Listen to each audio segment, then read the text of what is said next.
Welcome back. So let's remove the bookmark and continue our epic tale. So, Liberators, Horatio has walked up to the deck of the ship while the rest of you are looking at each other with some suspicion, some anger, and some hurt in your voices. What do you do next? I check in with Hootie to see if there's anything going on. Alright, closing your eyes, your vision shifts towards that of the owls as it flies high up in the sky, surveying the area. Roll for me a perception check at advantage for Hootie. He gets a +4, right? It'll be +4. 4. Yep, +4. Advantage. I'm just gonna roll a d20 with a +4. That is a 15. So, Hootie begins to look around and do some reconnaissance. It's quiet, nothing can be seen, just the dimly lit horizon and the stars in the sky. And I just kind of stay up here and take in the fresh air, the scenery, just the water all around us. Is it calm? How are the waters looking, essentially? The waters look very calm. There's no rustling into it. There's an occasional animal. It's early in the morning, so occasional animals pop here and there to eat whatever they're eating within the waters, and some dolphins are swimming past you. There's a lot of aquatic life here, but nothing that seems out of the ordinary. So I just kind of stay up there and recompose myself. Alright. The rest of you, King, what are you doing down below deck? After sort of making up with Minako and the group, I will just sort of go about the day normally, and after some time I'll go see Horatio and just casually say actually before time of the hour ends, because I'll know that his comprehend language spell only lasts an hour.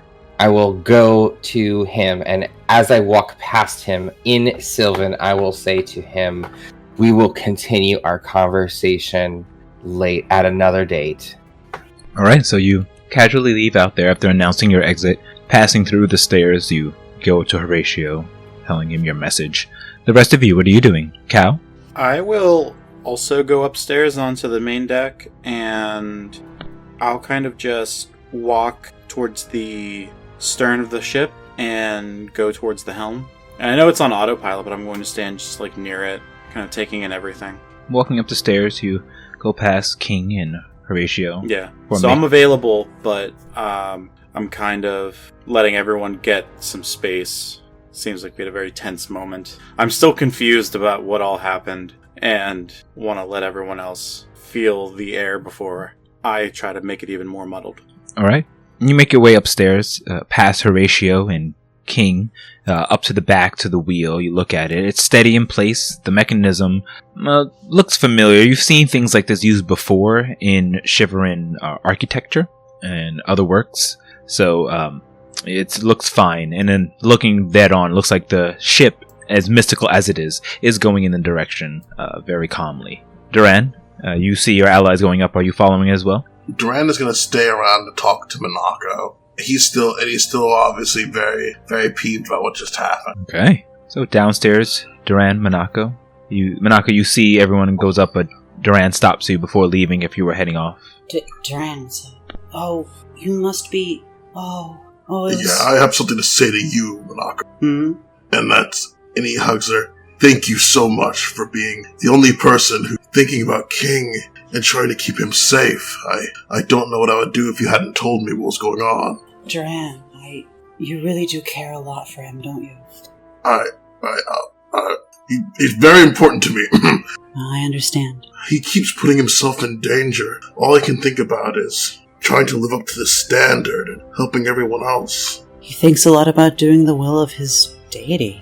I mean, who wouldn't in his shoes? I don't understand it. Minako, your power, does your god ask things of you for your power? She kind of looks away from him and then just says, we're all asked things. I don't understand these gods, but I just want to see. No, I want to see us all get through this. And I don't know what's going on, Minako. I trust you. And Dram puts out his arm to shake him at his arm. She seems a little awkward with the gesture, but does reciprocate the elven arm shake. Anymore, you can make more of those potato root chips. Yeah, of course. I mean, they're not so hard after all. You do always appreciate my food, and I do love cooking for you. This is much better than we used to eat before you came aboard, Monaco. One time we were traveling, I tried to make good with a cactus or a meal, but I ended up with more needles than cactus in my... What you've brought to us, important. I won't let anyone harm you, Monaco. We're gonna save your people. I promise you. I'm afraid there's not much left we can do, but I appreciate it, Duran. Whatever we can do. I have not given up on my people controlled by Doramo, and I won't give up on your people either. We will solve this together. Well, I won't stop trying, that's for sure. Good. And don't stop cooking either. Alright, as long as you're there to eat it. Hey, Duran, I'm worried that he didn't take my warning very seriously. That he's going to try it again, and that he might get hurt. Could you just make sure he's okay? I'll keep an eye on King Monaco. I'll stay very close. Don't worry. Oh, okay. Well, I should really get back to cleaning up. Thank you, Monaco. All of this magic and gods, and it's hard for me to understand, but knowing we have you on our side, I feel like we can protect everyone. That's all I ever wanted to do. Alright, so as you finish your conversation together, you all turn and go towards the exit to join the others. You both feel separate things. Duran, you feel a comrade, a person to relate to and confine into, and with that feeling of glee and hope, you get 1d8 inspiration to be used until you expend it. Wait, who got that? Duran. Yes! Monaco, as you leave there, you might be feeling guilty or not, but you do sense the energy of the burning hand upon you, and you get the feeling of pride, as a sense of pride coming from this energy and pleasure, and it enriches you, giving you inspiration, but 1d10's worth to be used until you decide to use it. So write that down in your thing that you have 1d10, since you can't tell the difference from the stars. But the stars will let you know. If you put another star in there, it will let you know that you have it.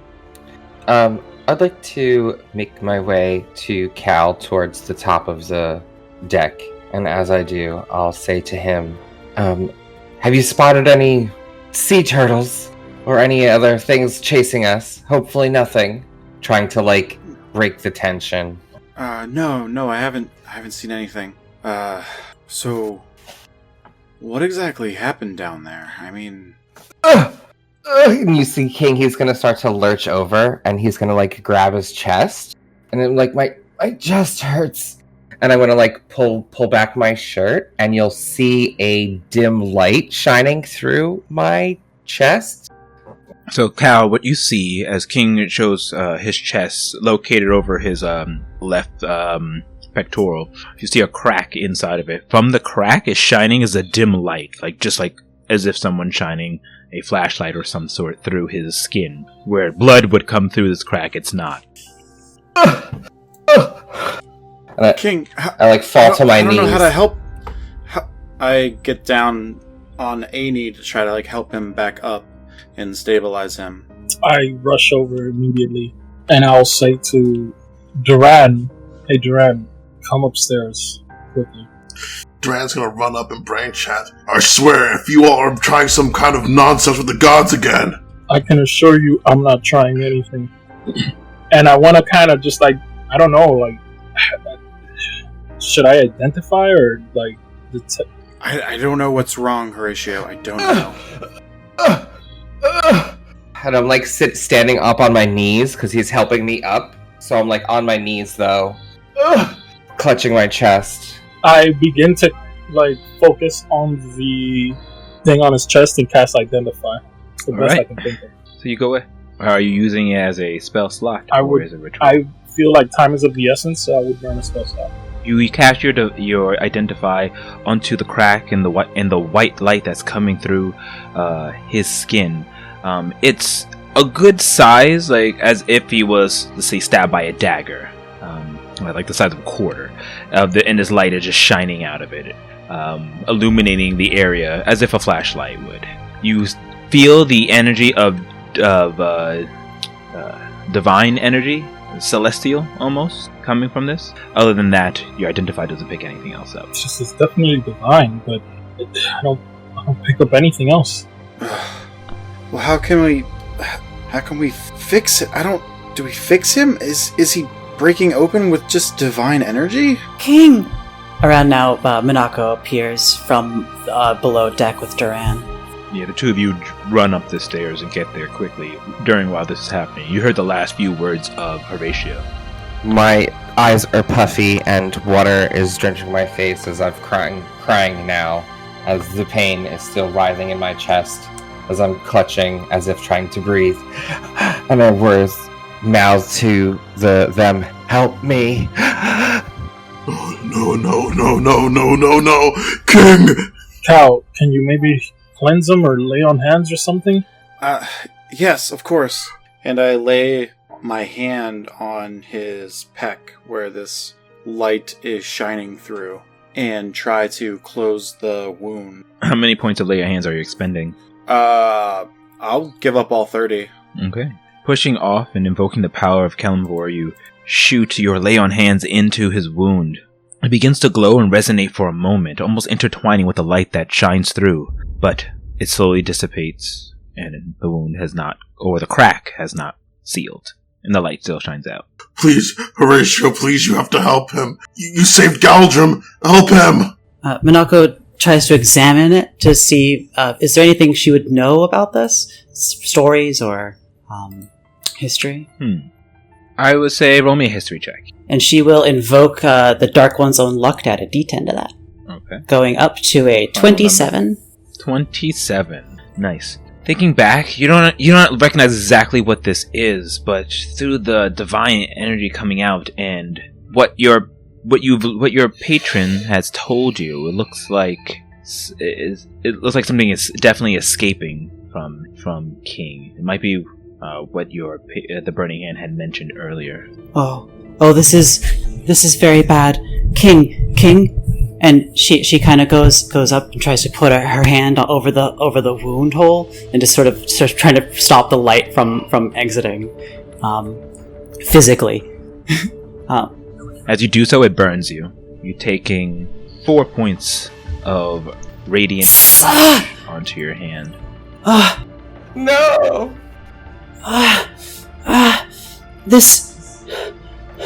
We can't let this happen. Minako, King. what is happening? Stay with us, King.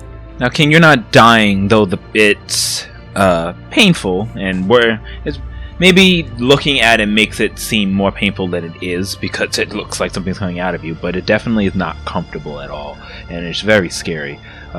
Don't feel like you're dying, though you don't know what this is. I'm going to, after seeing it hurt my friends and allies, I'm going to weakly hold my hand up, and I'm going to say in common, in her name I invoke the health and vigor of the oaks.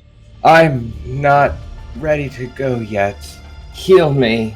And I'll put my hand over my chest and cast the heal spell using my only 6th level spell slot, and a surge of positive energy washes through me and gives me 70 HP and also ends blind, deafness, and more importantly, any disease potentially affecting me.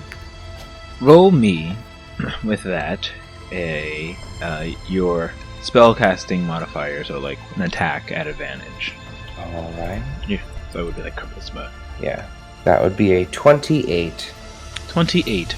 You casting your heal spell, you attempt to close the wound. Now, a strange bit of flesh starts to grow from it. Not sealing the wound, as in it's not coming together and erasing, but more like just covering over it like a bandage. It looks more like a burn scar, and the light is shunt out and kept in there, though you can still feel its pressure pushing against it. It's nowhere near as painful now. Something that you can get used to, but it's still evident that it's with you. Alright. And you said it's about the size of a quarter? Yeah. And what does it looks like a muscle grow, like skin grow over it? What did it look like again? Like almost like a scab Like a scab. like a scab that grew over it, but it's kind of translucent, and you can kind of see the light that's still shining through it, but it's not piercing it. And it's almost like a little like thump. I'll like and like calm my breathing after it fades away. I think she's coming to claim her due soon. She's coming from? Are you speaking about Miliki? She just gives Horatio a worried look. Minako, what are you talking about? This isn't the time to hold back. We all know King holds the seeds within him, but in time they will grow. What happens to the earth when the tree grows? What happens to the shell of the nut when it grows? We can't let it happen yet. Say we can never let it happen. We won't let it happen. No, we will not let this happen. King, can't you tell Miliki to stop? I'm like half awake in a daze, and I'll say, I can try. And I'll like fall, like pass out. Let's get him below deck. So you all gather up King and go to take him down below deck after witnessing this event transpire. Making your way down, you place him into his bed. All of you within the room worried, looking down as King, you are falling asleep, passed out. What do you do next? It is still early in the morning.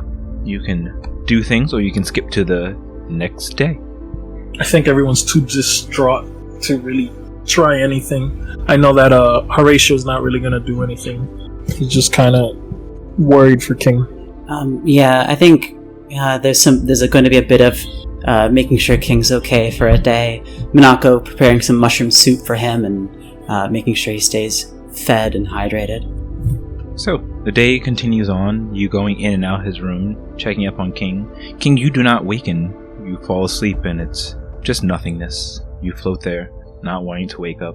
It gets into the hours of the evening time. King still doesn't awaken, and you continue on, not speaking to one another and just trying to take in what happened until it gets to a bedtime, and King still, you're still asleep. When it becomes evident that King isn't waking up at all, do we try to wake him at all? Or we just sort of let him? Up to you guys.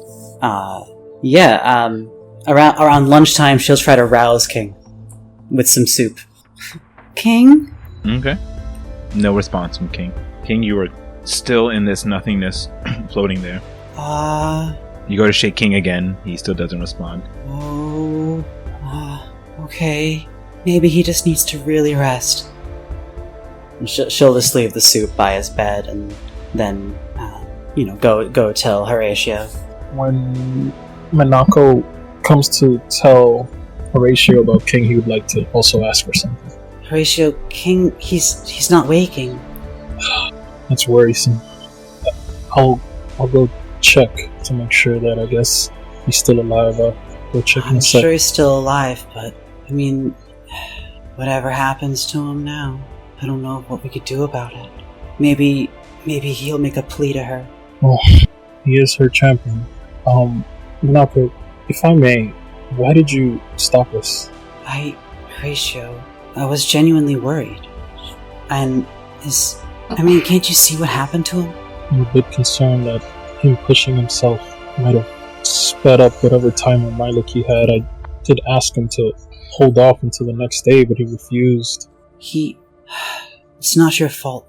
I know you gave him the questions, but it's not your fault that he's in this position now. Horatio, King, he told us what happened to him, and it sounds like, well, he was dying when Miliki blessed him with life, could very well be borrowed time. Yeah. Well, I'll go check on King and see how Duran is doing. He's been handling all this deity nonsense pretty hard. He has a lot of mistrust, and for good reason. Look what's happening to King now. Right. There seems to be a lot of mistrust going around right now. As Horatio says, that kind of gives this look to Minako, like kind of hurting that he doesn't trust her, and then just says, I'll go talk to Duran and walks past her.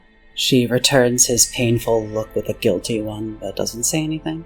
Alright, so after having your conversation, Horatio, you go towards King's room. Duran, while you sit there this entire time as the hours pass by, all you can think about as you see the condition that King is in, and all that flows into your mind is that this process, that light that you saw that came from him, it was all too familiar. It's reminiscent of the scene that you saw when you were with Makar, as his body began to split apart and his soul was being crushed and releasing that of the Orabu in it. It's not happening as fast, as that was more like over the course of a few minutes, but you're slowly putting the pieces together and realizing that they're similar. And at this point is when Horatio walks in. Duran, are you alright? I came to check on King. Is there anything we can do, Horatio? I don't know. I think we just have to trust that King will pull through.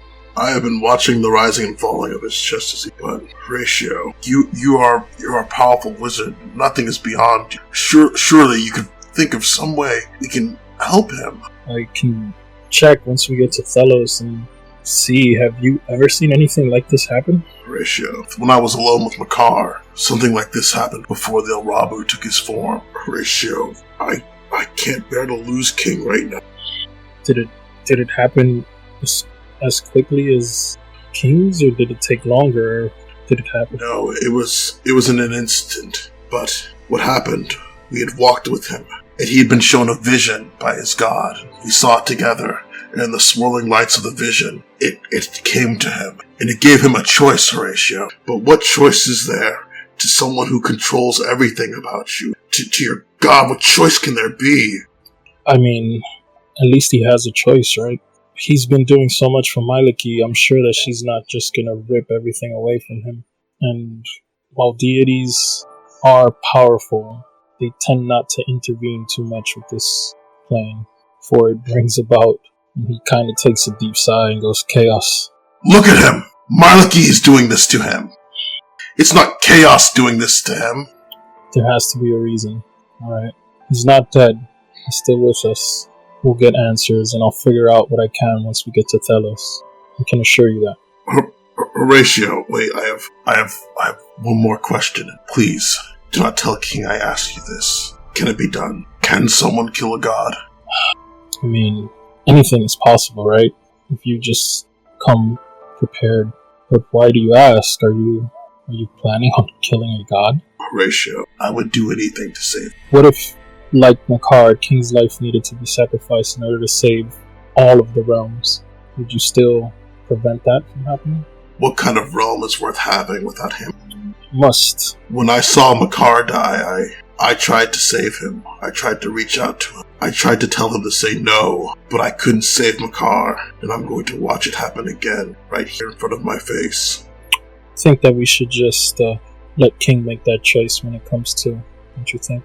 I'm sure that he'll make the right choice. He doesn't think about himself, Joe.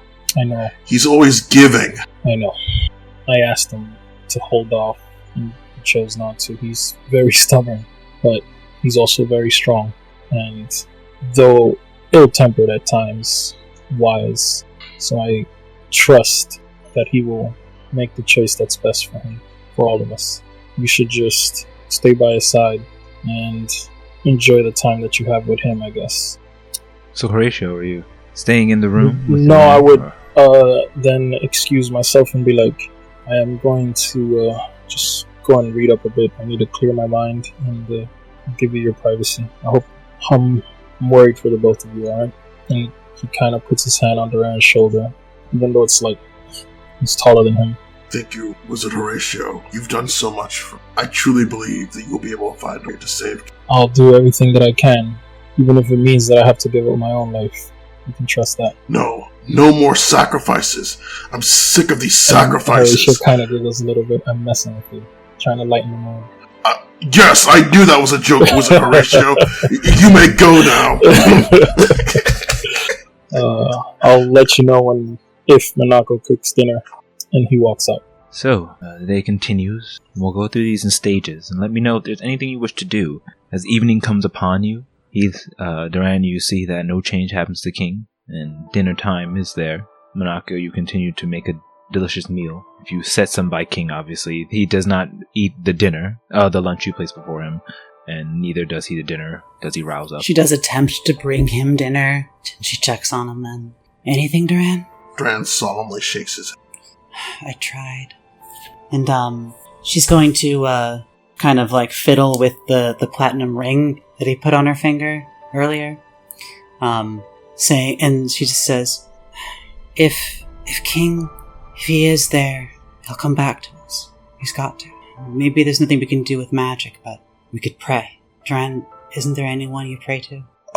In the time we were in the village, when we saw those bodies, I told you all then. I'd never gotten anything for begging to the skies on my knees, but I will pray with you now. There's nothing I have left I can try.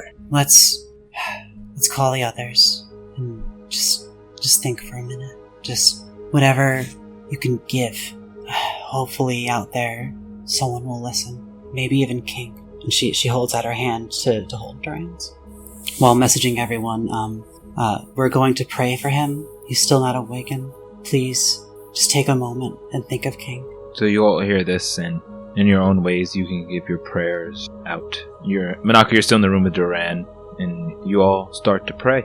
As you go up into prayer, you hope that your words reach your god and goddesses, and reflect onto King. King, this entire time, you are still in nothing but darkness. You come into consciousness into a sort of way and begin walking around into a black pool area, similar to the area that you're in when you communed with Horatio twice before. In this darkness, you begin wandering around with your hands out, trying to find the way, when you see a small plant that with a white shining light onto it that illuminates the darkness ahead of you. Looking at this light, this plant, it begins to grow larger and larger, turning into a small tree, similar to the one that you grew over at on your way to Airwatch. And through it, small unicorns begin to kind of prance down and create a misty image in front of you. And then throughout the mist, there's a shadow that starts to walk up, and you see the visage of a woman wearing kind of ranger-like clothes with some pelts and a bow on her back. There is a glorious light shining around her, and she gets into face-to-face with you, standing probably about a couple of feet, not too close to your face, and says, "My champion, this time we have a heart-to-heart. You need to know what the future brings." And that's where we'll end tonight's session. Cliffhanger! Listen, we already got too many damn cliffhangers in the world for this one to be another one. Alright? No, that was a good session. That was a good way to end it. Hey there, Dungeon Delvers. Thank you for listening. Don't forget you can catch everything The Natural Ones and Descent into the Void at ataleofd20s.com.